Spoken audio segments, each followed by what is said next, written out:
What's up, guys? So today I'm gonna be showing you how to make one of my favorite dishes at a steakhouse. You guys know Longhorn. This is a copycat of their cheesy Parmesan crusted chicken. It's delicious, cheesy, juicy, and full of flavor. Let me show you guys exactly how to make it. The full detailed recipe is in my no reservation required hardcover cookbook. Go check it out. So we're gonna start off by preparing some chicken breasts. These are normal chicken breasts, not the thin sliced ones. You could butterfly the chicken breast, but I'm going to show you guys how to make sure that we cook these chicken breasts thoroughly without overcooking them and drying them out. I'm going to hit the chicken breast with some avocado oil. It has a high smoke point for when we go to sear this chicken.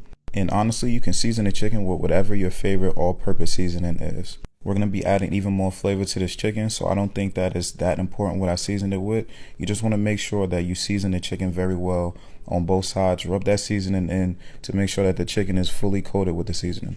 One thing I will say though is don't add a bunch of salt. We're going to work with Parmesan cheese, ranch dressing, and stuff like that. You don't need to add any extra salt to this dish.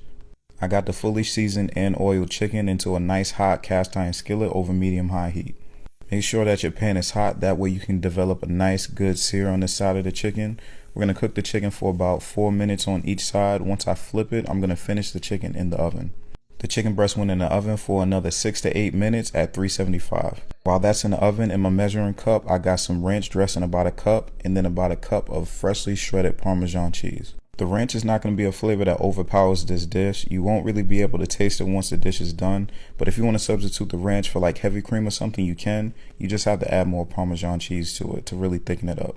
I mixed this until well combined, and the consistency is going to look a little bit like this. Not loose at all, pretty much thick and creamy.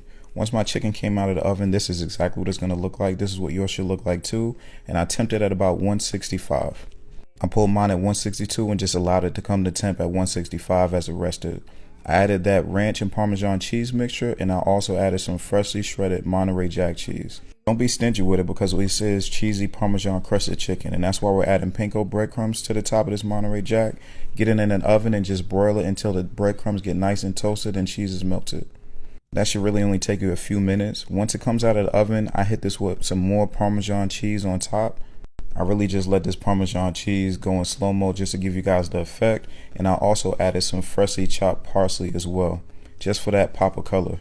Two things that I didn't add to this dish, but I definitely did after I made this a few more times, is some freshly chopped bacon and some crushed red pepper flakes. That takes the flavor profile to a whole nother level. But for those of you who don't like steak but still want to get the steakhouse vibe, this Longhorn chicken copycat is a great, delicious recipe. You can see as I cut into this, there's plenty of juice in this chicken. Pair this with some mashed potatoes and some asparagus, and I promise whoever you're making it for is going to love you forever.